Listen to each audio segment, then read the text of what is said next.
Hi, welcome to at-one-ment. I'm Adrian, and today it's my pleasure to share some of my thoughts about life, which complement another post I made entitled Embrace Death. When I studied art, way back in the mist of time, Ways of Seeing by John Berger was a set work. He states that the process of seeing is less spontaneous and natural than we tend to believe. A large part of seeing depends on habit and convention. If that's the case, and I do agree with him, we need to set ourselves the work of seeing things differently so that we can have a better look, a better understanding of life. In the Embrace Death post I refer to, I started with death. Yes, we need to look at death, but also what it is about death that is avoided because of fear. We need to look at dismantling fears. Dismantling fears by not being fearful of the other, of something different. Because what we do on the whole is build our little castles, build our little boxes, and protect them. It's fear-driven. Protect these lives because they're under threat. From what? From life. It's absurd. We hang on to stuff. We don't let go of stuff. We need to let go of many of our perceptions because it is those perceptions, our constructs, that bind us in a fearful way. If we can just undo those knots, then we can unravel the fear and much more. Here I will use an excerpt from a Buddhist teaching called the Lotus Dharma. 6 knots are untied, one after the other. When 6 are undone, one vanishes as well. Choose an organ that is all-penetrating to enter the holy stream and attain Bodhi. When it's talking about when 6 are undone, one vanishes as well, that means all 6 sense organs which come from our mind, you untie all and our mind is free. Hope that makes sense. Excuse the pun. So pick a sense. For me, I choose hearing. And there are hearing meditations you can do. I've short-circuited mine, but a starting point is to sit and imagine your ears growing in their capability, expanding in their capability. Hear all sounds around you at once, but don't attach meaning to any sound. Don't think that's a bird, that's a bike, that's a car. Let them come, let them go. It's way harder than it sounds. Excuse the pun again. Then, if you like, imagine you're hearing not just the bird or the bike or the car or the traffic on a nearby road, but traffic far away, around the world even, planes in the sky, ships as you expand your ears. And listen also to your breathing and also to the ringing in your ears, which hopefully A, you hear, and hopefully B, is not tinnitus, but rather your guide shouting to be heard, trying to get through. And a very simple method to clear the mind is a candle meditation. Against a white or neutral background, stare into a candle that's at eye height, not too focused, kind of like a 1,000-yard stare, or what we call a dwal where I come from, right into the middle of the candle flame, where the blue separates from the yellow, without holding any thought. Try that for 2 minutes. Sounds like a short time, but, well, our minds. And here, I'll take another bit from the Lotus Dharma. Old habits flow like torrents, and so do thoughts, and attachment to thought. So the thoughts can come, but just don't hold any thoughts.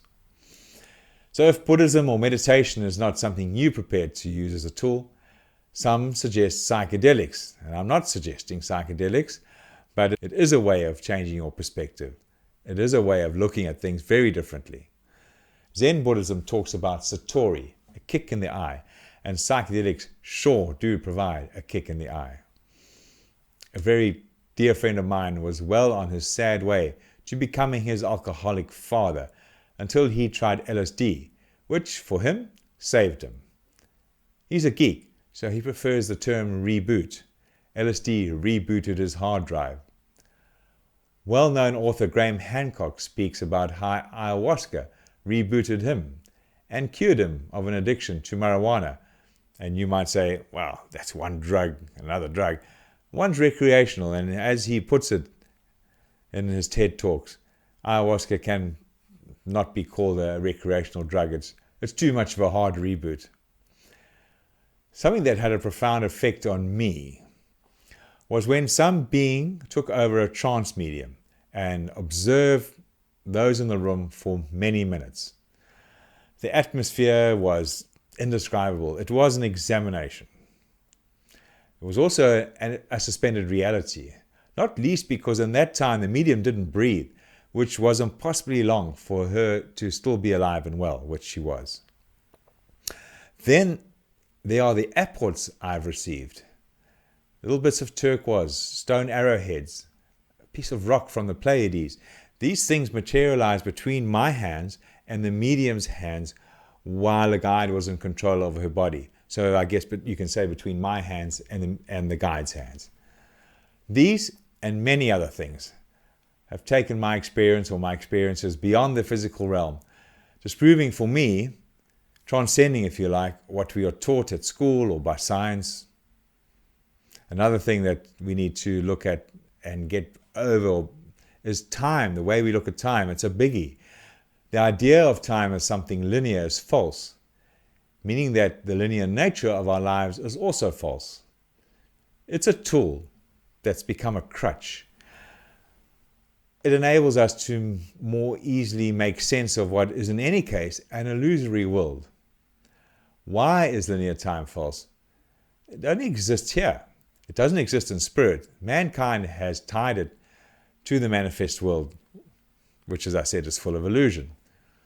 And please bear in mind that there is more unseen and undiscovered than there is that is material, that we can literally grasp. All our crutches are an impediment to seeing differently and beyond our noses. What makes people afraid is the constructs, the matrix, being bound by them. Being bound by these brings about a fear of being different and outside the norm, and the consequences of being outside the norm. If you look at great leaders that have been outside the norm, and I suspect that all great leaders have been outside the norm in one way or the other, setting wonderful examples to others, what is there to be afraid of then? Except that many great leaders were shunned, stoned, crucified even. So there's something to be afraid of. I also want to talk about being afraid of evil, of good and evil. And it's something I certainly talk about in another post about ghost busting. There are just two forces, love and fear. Which one are you working with? It's a huge challenge, it seems, for people to get their heads around the fact that their lives may be fear-driven. They're too afraid to even look at that, to challenge that notion. To illustrate that, I want to balance the lilies in the field with the widely used or accepted Maslow's hierarchy of needs. If you've know anything about psychology or sociology, it's something you've probably come across. According to Abraham Maslow, we have 5 categories of needs, and it's a pyramid. From the bottom of the hierarchy upwards, the needs are physiological, safety, love and belonging, esteem, and self-actualization at the top. Now, the needs lower down in the hierarchy must be satisfied before individuals can attend to needs higher up, or before higher aspects can begin to emerge. Now that goes directly against what Luke chapter 12 verses 27 to 40 states. Consider the lilies, how they grow. They toil not, they spin not. And yet I say unto you that Solomon in all his glory was not arrayed like one of these. If then God so clothed the grass, which is today in the field, and tomorrow is cast into the oven, how much more will he clothe you, O ye of little faith? And seek not what ye shall eat or what ye shall drink, neither be ye of doubtful mind. For all these things do the nations of the world seek after, and your Father knoweth that ye have need of these things. But rather seek ye the kingdom of God, and all these things shall be added unto you. Fear not, little flock, for it is your Father's good pleasure to give you the kingdom. Sell that ye have, and give alms. Provide yourselves bags which wax not old, a treasure in the heavens that faileth not, where no thief approacheth, neither moth corrupteth. For where your treasure is, there will your heart be also. Let your loins be girded about, and your lights burning. And ye yourselves, like unto men that wait for their Lord, when he will return from the wedding, that when he cometh and knocketh, they may open unto him immediately. Blessed are those servants, whom the Lord, when he cometh, shall find watching. Verily I say unto you, that he shall gird himself, and make them to sit down to meat, and will come forth and serve them. And if he shall come in the second watch, or come in the third watch, and find them so, blessed are those servants. And this know, that if the good man of the house had known what hour the thief would come, he would have watched, and not have suffered his house to be broken through.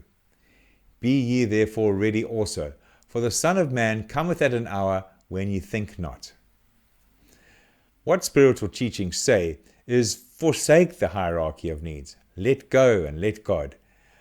Set your eyes on God as the prize, and you will be rewarded. Our conditioned ways of seeing, the ones that bind us and that cause us to have fixed and incorrect perceptions, fly in the face of the one constant, and that constant is change. They are out of sync with that reality, the reality of change. And change does not have to be something to be afraid of. It can and should be embraced. Once you embrace change, it opens you up. It's freeing in a sense. It opens you up to understand more, because letting go doesn't mean disregarding, forgetting, or dissing. It just means looking at and becoming part of an ever bigger picture, and so expanding, not shrinking, which is what fear-based thinking leads to. Fear-based thinking stops any flow. It leads to stagnation, truncated and dammed up lives. Damned minds equate to mental problems and disease. Water flows. We are water-based, and we are on a water-based planet. And it's not just in a physical sense that water flows. Water is our everything. And water flows in ways we cannot control. Dams tend to burst, and that, when it's within ourselves, is akin either to an awakening or a death or devastating destruction of the dam wall that we have constructed. Fear makes us unwell and out of sync with the flow. Fear divides us. Borders do that too. Nations are divided up, divided against each other. Nationalities cause rifts when the world is a global village. Control, the need for control, the sheep mentality, which is the need to be controlled. How do you think Hitler came to power? And if you believe in a war between good and evil, you will see that the world has never been so ready for an antichrist. That global village I talked about causes fear, because disregarding borders threatens powers that be. Look at the migrant movements from Africa into Europe and across the world, which exemplifies a change in perceptions. And the internet, similarly. Things that were fixed only a few decades ago are no longer fixed. Like it or not, constructs are being dismantled. That, however, does increase the resistance to change from those who created or perpetuate or enforce the constructs that bind societies, because an awakening will disempower them. Hanging on to the perceptions of previous generations is the equivalent to being a flat earther once Columbus had not sailed over the edge of the world. Old ways, old fear-based rules are redundant. Don't shout after your running children that they'll hurt themselves. I see parents doing that. Rather, caution, care, but urge them to explore.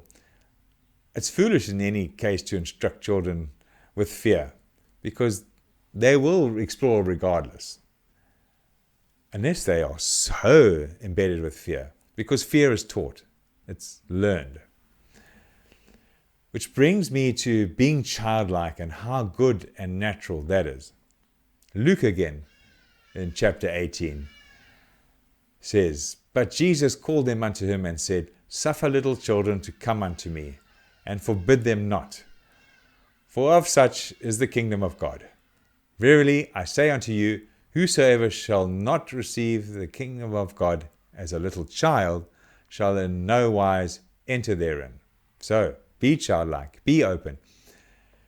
It will help if we start to lose some of our constructs. It's nothing new. We need to go with the river. The universe flows. It's not stagnant. It's moving. It's motion. It's not being set. Being set in your ways is contrary to the nature of life. If you look at the natural world, the universe, everything is decaying and growing. Humans stagnate when they go against the flow, when they've lost the plot. Earlier, I mentioned balancing the lilies in the field with Maslow's hierarchy of needs. That might seem extreme, like you have to become a nun or a monk. Okay, so as a starting point perhaps, without necessarily chucking up your entire life to become as a lily, there's a question of balance. You are part of the manifest world after all. We just need to see beyond that. We need to see the divinity, that we are part of the same, that we are all slivers of God. Coming back to balance, being a crystal swinger, namaste all day long with tinkly fairy music, that's not balanced either. It's another distortion, almost equally to the box or the little castles, the picket fence I talked about before. It's just another unrealistic view. Similarly, meditating on a hilltop and looking at life from a distance is also not balanced. It's all very well, you might learn something, but meditate in a train station and you're really getting somewhere. Balance is synonymous with equanimity, not drama. Being dramatic suggests a knee-jerk reaction.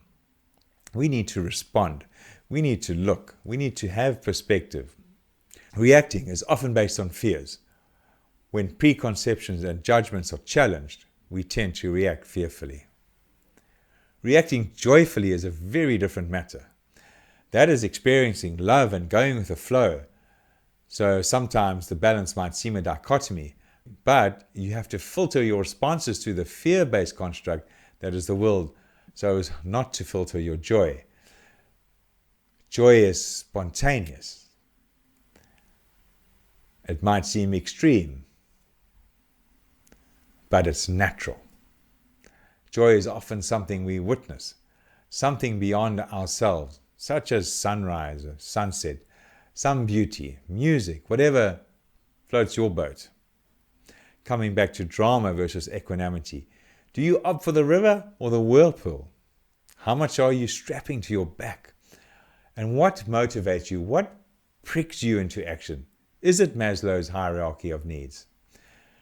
Reflect, pause, look within, don't cast about and don't project. Being introspective can release a lot of emotions. Don't avoid that. Pain and suffering are Spirit's gift to humanity. It's how we grow when we endure suffering well.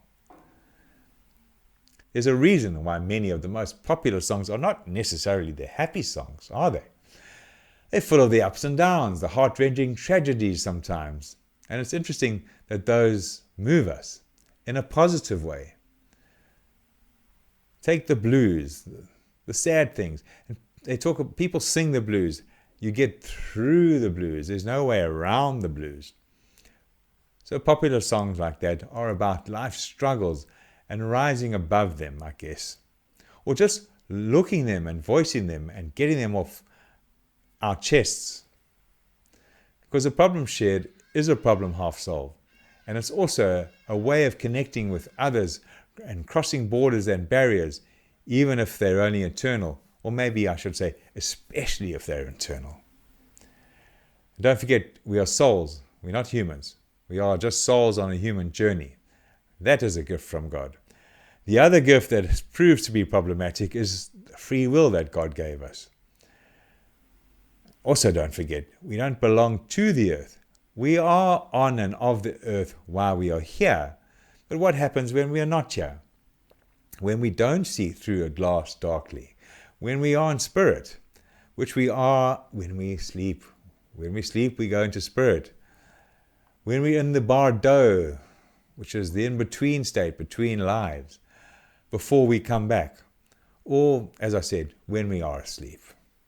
I'll certainly talk about that in other posts for sure. If you find value in what I'm sharing, please give it a thumbs up, hit the subscribe button, and hit the notification bell too, so you don't miss anything. And please remember that, as I said earlier, you're a sliver of divinity. Keep your sliver shining, reflecting back to God and to all life, and let no one dull your shine. You can get in touch with me regarding mental healing and clearing of negativity, something I talk about a lot in my posts, and my contact details are in the description box below.